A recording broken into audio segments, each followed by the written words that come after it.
Welcome to Kyle Reader Music. Thanks for stopping by the channel. In today's video, I want to talk to you about guitar accessories. I am often asked the question, what kind of picks do I use? What kind of capos do I use? What kind of tuners do I use? What kind of strings do I use? And in today's video, I want to answer all of those questions. Let's jump right in. Now, first of all, let's take time to talk about the flat pick. Now, I am an acoustic musician. I don't really play much electric guitar. I really just stick to the acoustic guitar, mainly steel string acoustic guitar and nylon string guitar. Now, within acoustic music, there are all kinds of different genres and all kinds of different styles. And I have found for myself personally that it's important to learn how to use a flat pick because I play a good deal of bluegrass music. It's also important to learn how to use a flat pick as well as your fingers, more of a hybrid style of picking for certain types of songs, especially in country music, chicken picking kind of stuff. It has its place. Also in some finger style music, I use a flat pick in my fingers. And then also a thumb pick for doing finger style guitar and thumb picking guitar. And so all of those different styles would be important to me: flat picking, hybrid picking, and thumb picking. And so I'm holding in my hand here just a standard flat pick. And this is pretty much the shape that everybody starts out with. Of course, you can go smaller than this and you can use like a teardrop flat pick, or you can go larger and you can use more of a triangle style flat pick. Now, for me personally, I don't mind using the standard flat pick. It's okay, it's fine. I've used it in different settings, but really what I've gravitated to is more of the triangle shape pick. So here I'm holding in my hand just a Clayton triangle flat pick. And I use many different kinds of triangle picks, but this is a standard one. This is a 1 millimeter. Most of the flat picks that I use range anywhere from 1 millimeter to 1.4. That seems to be the gauge thickness that works for me in just about all settings, whether I'm just strumming chords or flat picking. That tends to be the gauge that works well for me. Now, the triangle, when you look at it right off the bat, it actually looks quite a bit bigger than a standard flat pick, but it's really not. If you take a standard flat pick and you hold it up and you look at it, it's really not a lot different. It's a little bit bigger. Maybe I'll put the black one behind it. Here's a Gibson Heavy that I like to use. Let me take the standard flat pick and hold it against this Gibson, and you can see the size difference in the picks. Hope that's helpful. So it's just a little bit bigger. It gives you a little bit more to hang on to. For whatever reason, I have found the triangle works best for me. So when it comes to triangle picks, I really like the Gibson Heavy, especially if I'm just playing rhythm guitar. If I'm just strumming chords, I really like the Gibson Heavy. Also, the Clayton is fine. Here's a 1 millimeter. I like it pretty well. Does a good job. A little bit more expensive pick would be the Wagon triangle pick. This one's got holes in it as well that helps with your grip.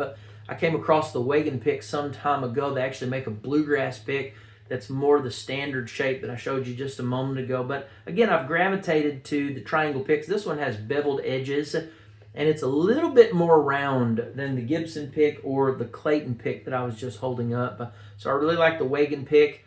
Again, in a 1.14, a 1.4, somewhere in that neighborhood. Really like that. Now, recently, I've started using the Prime Tone Dunlop pick.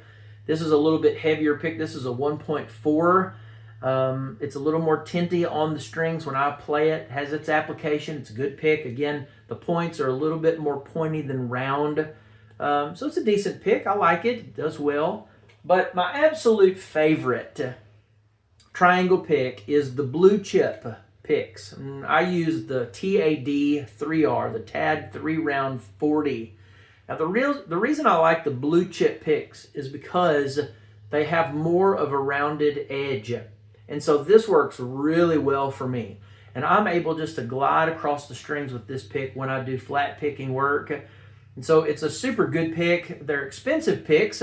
And so, you're going to pay $40 to $45 for a pick like this. Whereas the Clayton pick, you're probably going to pay $1. The Gibson pick, you're going to pay $1. The Wagon pick's a little more expensive than a traditional. I think you can get 2 or 3 of these for $15 to $20. The Prime Tone pick, I don't know, $12 maybe, $8. I don't know exactly. They're not too expensive. But I want to tell you, if you want to invest in a super good pick, you got to check out the Blue Chip picks. And again, this is a triangle pick, but it's 3 rounds. So the TAD 3R stands for 3 round. You can actually buy these picks where you can get one edge rounded and you can get the other 2 edges more pointy, kind of like the standard triangle pick. So they have a lot of versatility. You can designate what you want on your order if you go on their website. So again, this is what I use. People ask me all the time, what kind of flat picks do you use? Again, there's all kinds of flat picks. You may have different preferences. There's so many different brands. I've narrowed it down to just a few. And again, the gauge, anywhere from 1 to about 1.4 works well for me. I've tested all these picks out just in live music. I've tested them out in the studio. They record well, they do well. Again, you need different thicknesses for different applications versus, if you're strumming versus a lead line playing, whatever it is you might do, you just kind of have to settle in on what works well for you. But that's what works for me. I like the triangle picks between 1 millimeter and 1.4. Again, the blue chip being my absolute favorite pick. All right, let's talk now about thumb picks.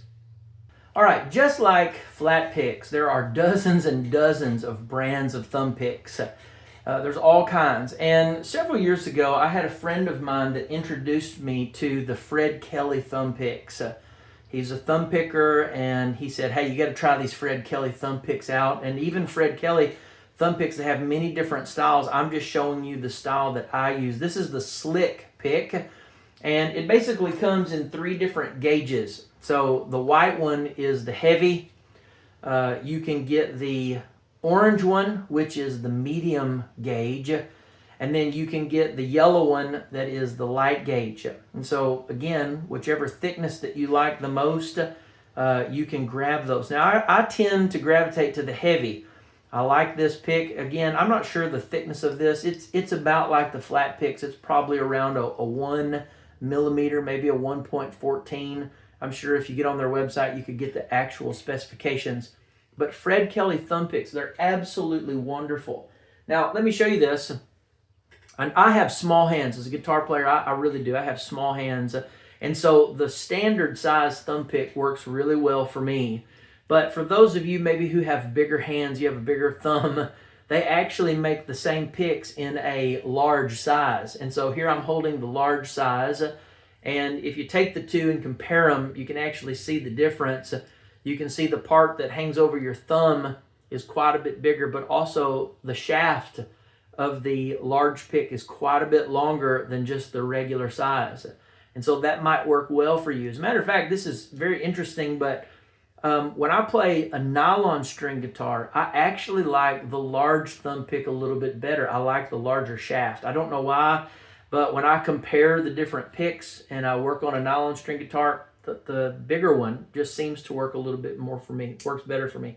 And again, even though it's a large pick and I have small hands, it still stays on my thumb just fine. It doesn't move. So I pretty much exclusively use Fred Kelly thumb picks. Now there's all kinds of other ones, like I said before.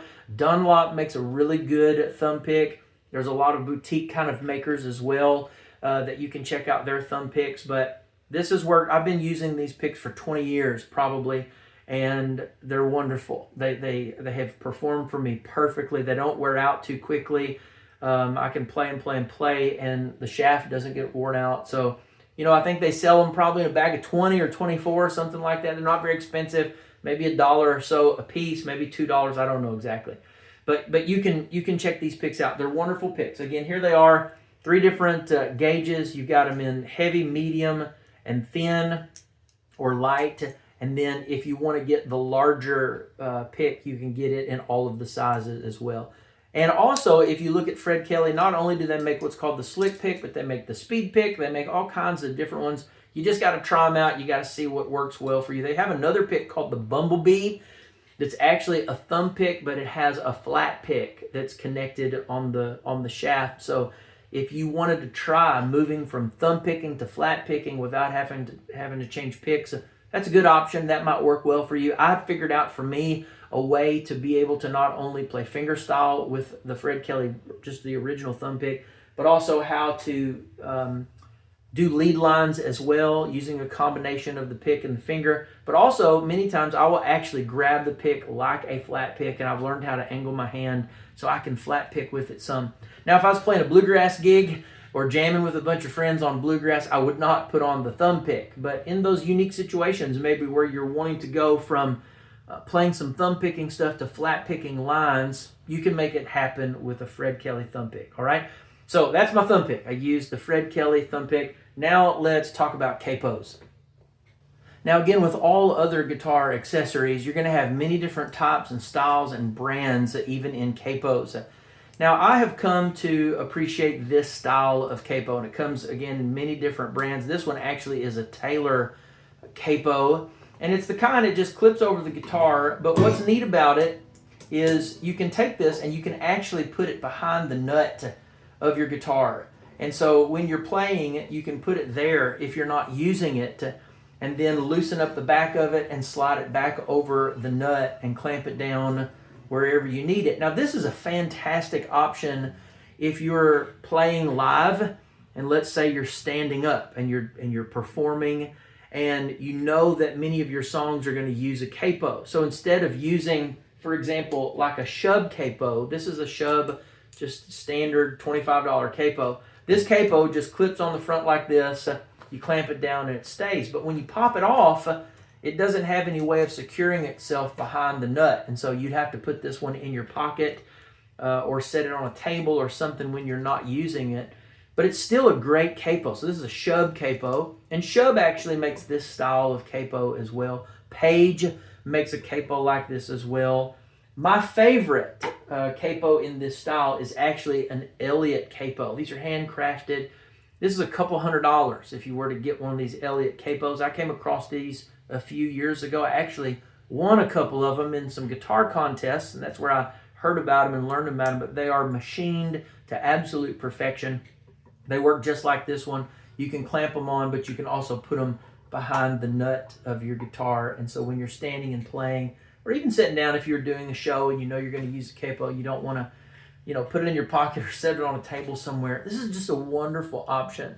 Now also, Kaiser and other brands make the clip-on capo. I don't have one here with me, but you clip them on, you stick them on the edge of your headstock. That's fine, that works well. They're not as classy looking as this kind of capo, and so I've gravitated to these capos. They're wonderful for live application. Now if you're playing in the studio or if you're just messing around the house, you need a cheap $25 capo or whatever. The Shub capos, I've got a half a dozen of these. Throw them in each guitar case. They're great. If you're in the studio, you're cutting tracks, you don't have to be standing up changing songs. It's fine. You can just put it on the table and grab it when you need it. But there's three options of capos. I use all of them. It just depends on what I'm doing, the kind of application that I'll need it for. But that's it. Other capos are good as well, but these are my favorite. And again, if you want to splurge and really get a super good capo, these Elliotts are absolutely wonderful. I just recently actually picked up this Taylor capo, wanted to try them out. It's nice. I think it's about a $40 capo. Does the same thing. It's just the Elliott, again, hand machine. It's just a smooth capo. They're absolutely wonderful. Now, while we're talking about capos, let me just move on real quick and talk about tuners. This is something else that comes on and off the guitar. Just like a capo, you're not going to use a capo all the time, not for every song. Same thing with a tuner. Now, this is just another standard kind of tuner. You can buy these in different brands. It's just a Taylor tuner, clip-on, $25 or so. I keep one in every guitar case. Works great. You can buy chromatic tuners. You can buy there's all kinds. The clip-on tuners, they just go on the headstock. They're wonderful. This is the only one I have to show you. It's the only one I really use. And so anything like this works well. This is great for live performance. It's great. If you're about to cut a studio job or something, you want to make sure you're in tune with the band or in tune with yourself even. The Taylor is great. It's a small, easy, discreet little tuner, and I highly recommend it. All right, let's talk about strings. All right, so what do I use for guitar strings? Well, for many, many years, I have used Elixir guitar strings. They're absolutely wonderful. They last a long time. Fortunately, I don't have acidy hands. I don't sweat a lot in my hands, and so guitar strings for me last a long time. And when you add the extra feature of coated guitar strings, then they even last longer. And so again, for many, many years, I've used Elixir guitar strings. I still do some. They're wonderful strings. But recently, I actually switched over and I started using these Lifespan 2.0 treated, the Martin Authentic Acoustic. Now I typically use light gauge. These are 12 to 54. And I use two different styles. One set here that I'm using is phosphor bronze, and the other one is the 80/20 bronze. And again, they're both light strings, 12 to 54. And so maybe you ask, well, why do I use phosphor bronze sometimes and bronze at other times? Well, I really like the phosphor bronze strings if I'm playing bluegrass, if I'm doing a lot of flat picking. For whatever reason, I think they sound better for that application. So phosphor bronze are the way to go for me, at least when I play bluegrass. When I play fingerstyle guitar, most of the time I like the bronze. And the reason why is when you play fingerstyle guitar, your hands are holding bar shapes a lot, which means you're sliding on all of the strings typically at one time when you shift and when you make position moves. And because of that, you end up getting a lot of string noise, a lot of squeaking that happens. And I have found that the bronze-coated strings seem to squeak the less, and they still have a wonderful sound. And so these have been wonderful for me. As a matter of fact, I recently started playing a little CEO7 Martin. And actually, the whole reason I switched to the Martin strings is because it came equipped with Martin guitar strings. And I hadn't played Martin strings in a long time. Martin's come a long way in their guitar strings. And so I switched, and I've been using these lately. They're absolutely wonderful. Now again, I can say the same thing about Elixir. Diodario also makes great strings. I've used all of them. They're all great. I could use any of them at any time and they would be high quality strings. It's just that recently I've switched to the Martin. Now if I wasn't using the Martin, I probably would still be using the Elixir strings. Again, bronze for fingerstyle applications and phosphor bronze primarily for bluegrass and flat picking. Now, I'm sitting here talking about the steel string today because 95% of the time I play a steel string guitar. When it comes to nylon string guitar, for me, I like extra hard tension Diodario strings. I think they're great. Their classical line is top notch. Out of all the different classical strings that I've used, that's been the best for me. Now, I'm not a classical guitarist. So when I play nylon string, it's primarily more of a crossover, kind of a hybrid style. I just like the sound of nylon strings, but I'm not a classical guitarist.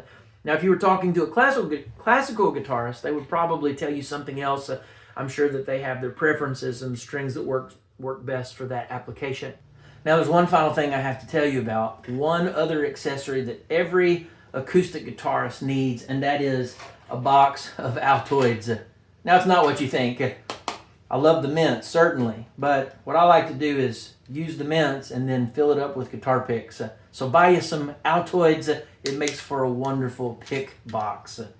Hey, thanks a lot for checking out the channel. Appreciate you being here. We'll catch you in the next one.